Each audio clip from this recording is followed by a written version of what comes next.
Après 6 ans d'expérience, plus de 13 millions d'euros investis et plus de 1000 biens analysés, j'ai une certitude, l'immobilier récompense ceux qui passent à l'action.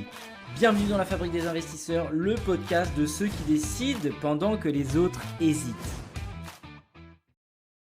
S'il y a bien une phrase qui m'exaspère quand on parle d'investissement immobilier, quand je parle d'investissement immo avec des gens potentiellement que je vais rencontrer en soirée immo, en after work ou autre, même des gens, voilà, des relations de copains, de machin, de trucs, c'est non mais en fait tu comprends, c'est pas le bon moment là, les taux ils sont trop élevés, le marché de l'immobilier il est trop cher, etc.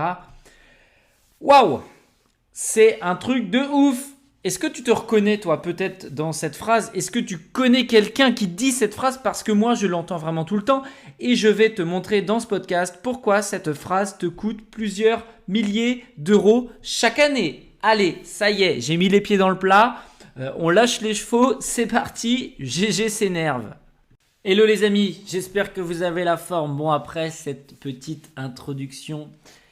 Je suis en forme les amis, la vie est belle, j'ai plein d'opérations en cours, c'est trop bien. Et j'ai envie que t'en fasses de même. Vraiment cet été, je me suis sorti les doigts pour trouver des épisodes qui changent de d'habitude, des épisodes qui j'espère vont te donner des déclics, vont te faire passer à l'action. D'ailleurs je pense à ça, je crois que j'en ai même pas parlé ces dernières semaines. Je t'ai concocté un petit cahier de vacances de l'investisseur IMO, c'est dans la barre de description, c'est gratos. Voilà, ça va te permettre encore une fois de t'aider, j'espère, à avoir des déclics, à passer à l'action. Donc tu regarderas, c'est pas trop mal. Je suis assez content de ce que j'ai fait quand même. En tout cas, je pense que ça va t'aider. Vous êtes déjà plus de 150 à l'avoir téléchargé, donc c'est cool, merci.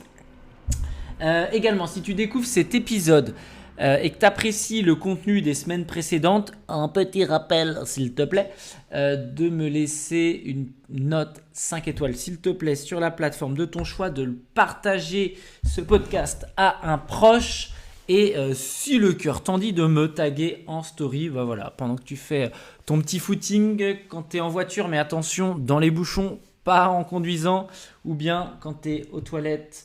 Voilà, peut-être que tu fais partie de ces personnes qui écoutent des podcasts aux toilettes, je n'en sais rien, c'est pas mon cas en tout cas, hein. Mais voilà, qui sait, on pourrait avoir des petites stories rigolotes. Bon allez, trêve de galijade comme diraient nos arrière-grands-parents. On va maintenant se recentrer sur le sujet du jour, à savoir c'est pas le bon moment. Et le sujet du jour, c'est quoi? C'est le coût un petit peu de ton inaction. Alors, quand j'ouvre mes conférences présentielles, quand je démarre, je parle toujours du coût de l'inaction, histoire que les gens se rendent compte un petit peu qu'attendre coûte de l'argent. Ça peut paraître paradoxal, mais en fait, ne rien faire chaque mois, chaque année en immobilier, ne pas passer à l'action, te coûte énormément d'argent. On va illustrer ça tout de suite avec le calcul que personne ne fait. Je te donne l'exemple, encore une fois, du dernier immeuble que j'ai acheté pour du locatif. Je ne te parle pas d'opération de marchand de mer, je te parle vraiment de locatif. J'en ai fait un épisode dédié d'ailleurs que tu retrouveras en faisant défiler un petit peu. Si tu veux tous les détails de cette opération, comment j'ai fait pour la trouver, ce que je vais en faire, etc. Tu as tout le détail. Mais voilà, le coût de ton inaction, si on reprend le deal, là, le dernier dossier que je fais, c'est quoi? C'est 700 € de cash flow mensuel plus 640 € de capital amorti. Donc ça fait 1340 € de valeur créée. Et je ne te parle pas de la plus-value latente liée à ce projet. Je te parle vraiment de l'argent mensuel gagné. Tu repousses d'un an, c'est 1340 x 12, à savoir un peu plus de 16 000 € qui n'iront pas dans ta poche. Tu repousses de 3 ans, on arrive quasiment à 50 000 € et la plus-value latente, voilà, moi sur ce dossier-là, elle est à minima à l'instant T de 70 000 €. Donc ça commence à faire pas mal de sous tout ça. Donc 50 000 €, c'est ce que ta phrase c'est pas le bon moment te coûte sur 3 ans et ce sur un seul projet. Alors, je vais apporter une petite nuance. Je ne dis pas que tous les dossiers immobiliers valent entre guillemets 700 € de cash flow, mais même celui à 300 euros de cash flow mensuel, c'est 3600 euros que ça te coûte lié à ton inaction. Et en 5 ans, c'est l'équivalent de 18 000 euros, plus le capital que tu vas amortir, plus la potentielle plus-value. Donc, attendre le bon moment, c'est pas quand les taux sont parfaits. C'est quand le deal, il est bon, quand tes voyants, ils sont au vert.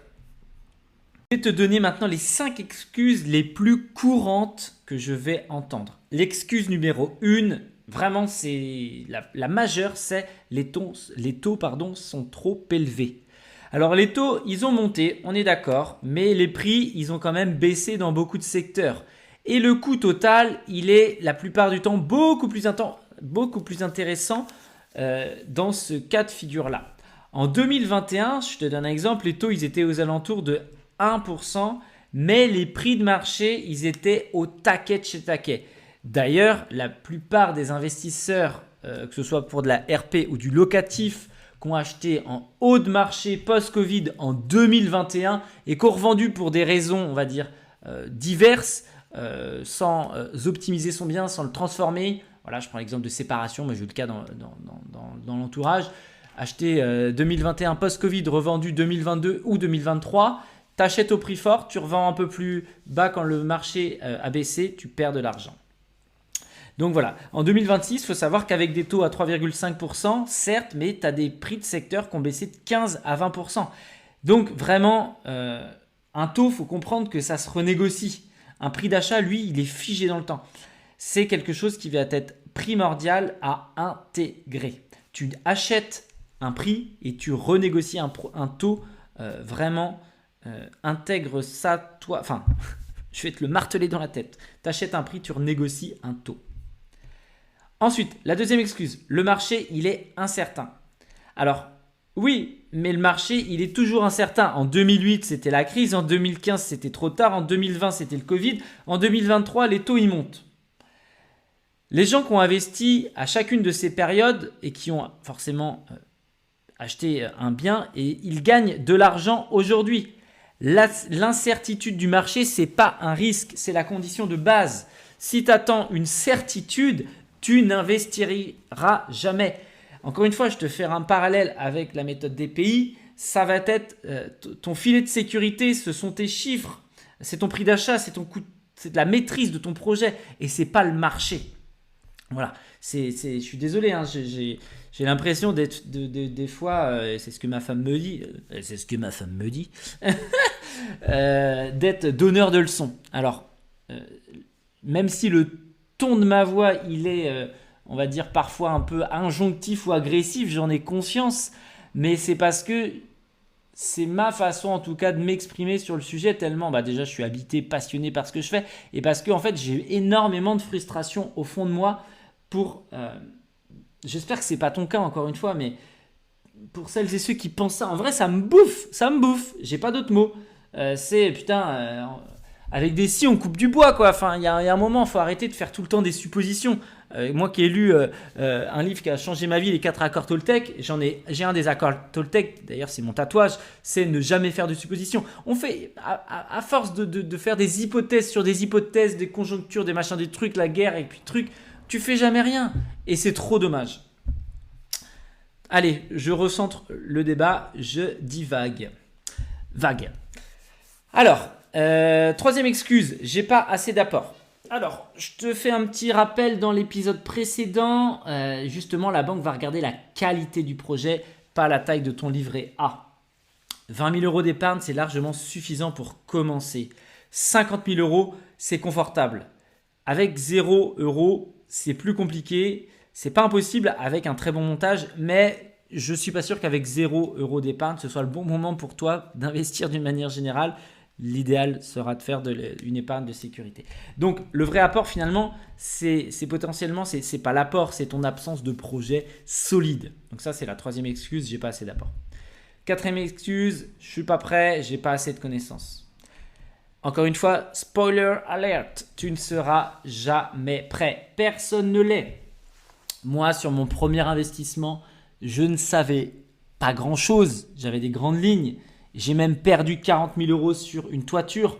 Et aujourd'hui, j'ai quand même, après 5 ans et demi, dans le domaine de l'investissement immobilier. Enfin, ouais, 6 ans. J'ai démarré en 2020, on va dire, acheté en 2026. D'ailleurs, en juillet 2020, donc je suis en train de me dire que ça fait 6 ans que j'ai mon immeuble. C'est un truc de ouf.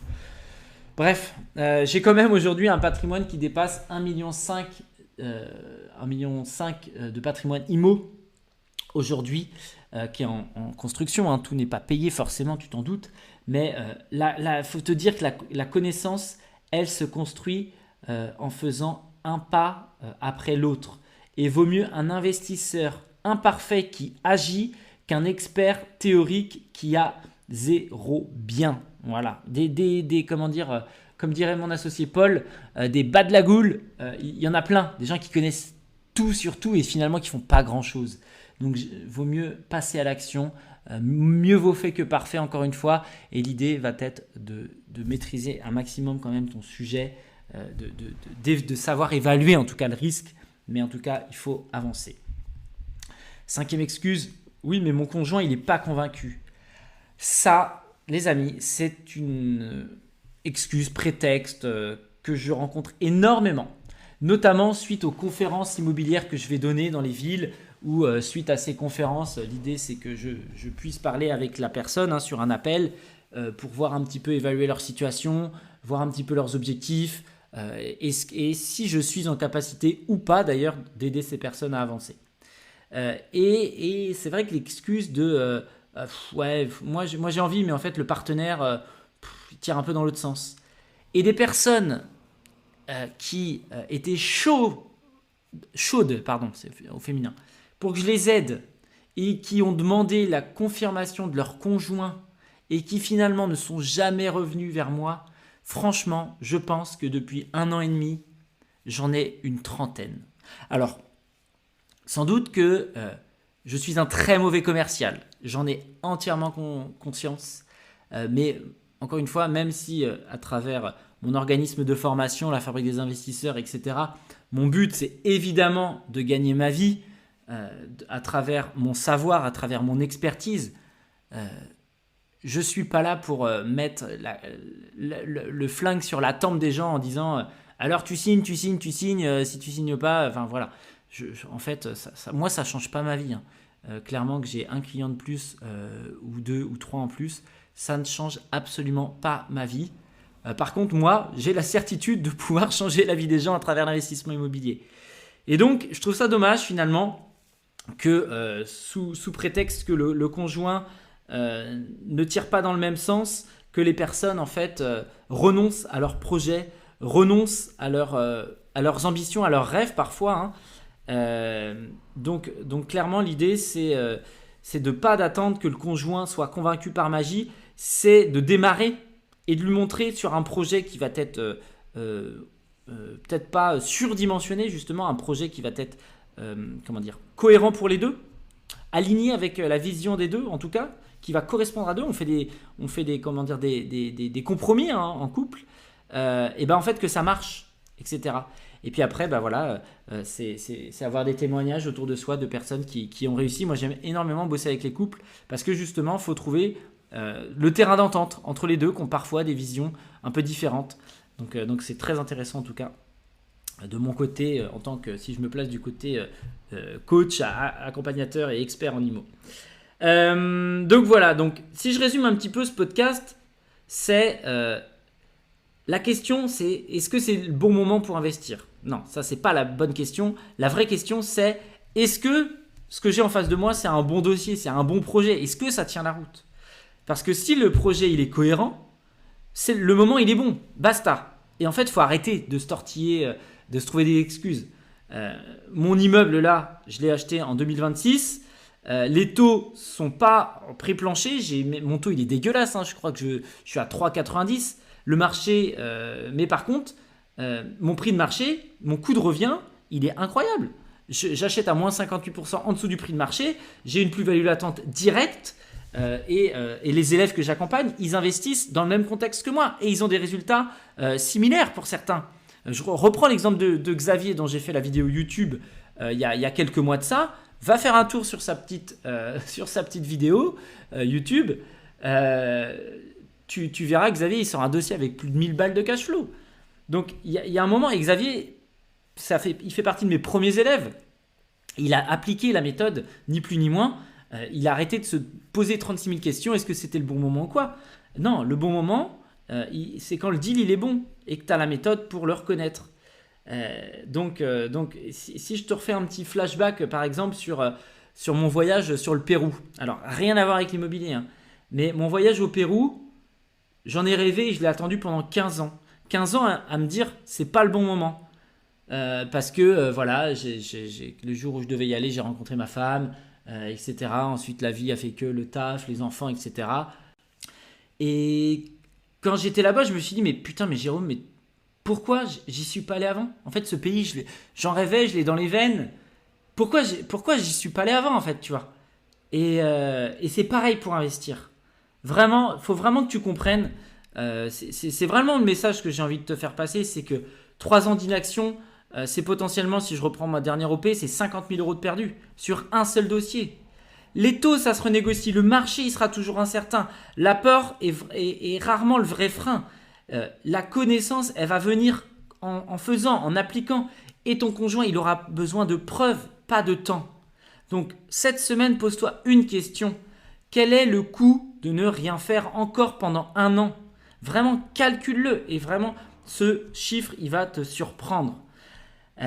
Donc voilà les amis, bon vous avez senti je pense à travers cet épisode que je mettais, je mets mes tripes vraiment cet été là, je le fais vraiment avec mes tripes tous ces épisodes là parce que c'est des choses qui me parlent tellement, vraiment enfin c'est important pour moi de vous communiquer tout ça. Alors peu importe ton niveau, hein, peut-être que tu as déjà investi et que là tu te retrouves bloqué et que tu as des propres croyances qui arrivent, mais en fait il y a toujours des solutions. Donc voilà, donc si tu as besoin de mon aide en tout cas, tu retrouveras dans la barre de description différents liens, voilà, que ce soit d'autres vidéos YouTube, d'autres ressources podcast, accès également à un appel avec moi pour que je puisse potentiellement t'aider, voir comment je peux t'aider, hein. Peut-être que je peux pas, mais voilà. En tout cas, si ça te plaît, encore une fois, n'hésite pas à partager l'épisode à un proche, à me laisser une note 5 étoiles. Voilà, sur la plateforme de ton choix.